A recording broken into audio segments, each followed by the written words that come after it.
Love మ్యారేజా arrange మ్యారేజా లేదా నో మ్యారేజా? ప్రెసెంట్ అయితే లవ్ మ్యారేజ్ అని అనుకుంటున్నాను. ఓకే. అంటే ఇప్పుడు బాయ్ ఫ్రెండ్ లేడు, మీరు మళ్ళీ నెక్స్ట్ అదే అంటారు. నువ్వు చాలా కంట్రీలో ఉన్నావు బేటా. క్వాలిటీస్ అబ్బాయిలో ఎంత ఎంత సంపాదిస్తే అట్లాంటి వాటికి పోకండి. అట్లాంటి వాటికి పోకండి.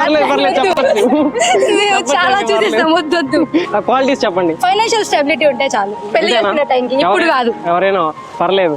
లాయల్ గా ఉండాలి, అండర్స్టాండింగ్ ఉండాలి, మ్యూచువల్ ట్రస్ట్, కొంచెం కేరింగ్ చాలు. వంట చేసే అబ్బాయి కావాలా? నాకు కొంచెం వచ్చు, తను కూడా కొంచెం చేస్తే మేనేజ్ చేస్తాను. మేడం మీకు వంట వచ్చా? సేఫ్. చూసారా సార్ డబుల్ యాక్షన్. ఇంకేమైనా చెప్పాలనుకుంటున్నారా మీ నుంచి? కుకింగ్ అనేది బేసిక్ సర్వైవల్ స్కిల్, సో ఇద్దరికి రావాలి. అబ్బాయికి వస్తే ఇంకా మంచిది. ఇద్దరు చేయాలి కదా, మేము ఒక్కటే చేయాలని లేదు. ఓకే.